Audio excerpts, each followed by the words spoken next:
Alcoa stock down after the aluminum producer released its quarterly results. Revenue fell 20% year over year, and falling aluminum prices is the center of the discussion here. Ines Ferre is here to break down those results for us. Ines.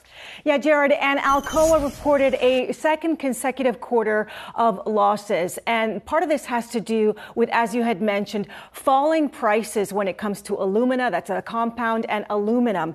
Also, the management talking about a challenging environment last quarter, higher energy costs, higher production costs. That prompted management to cut output on out of some of its plants in Spain and also in Norway. And we also saw weakness in construction. We saw weakness in Europe. We saw those China lockdowns. So really what happens with aluminum kind of indicates what's happening in the world when it comes to demand. And China dictates prices because more than 50% of the world's consumption is in China. So what does this mean? Well, the outlook is rosier because during last night's call with management highlighted China demand, and that is expected to improve in 2023 as China reopens. So that's a bullish story when it comes to aluminum, and also two sectors to keep in mind as well. Electric vehicles, fun fact that management put out there, 40%, electric vehicles require 40% more aluminum than gas vehicles.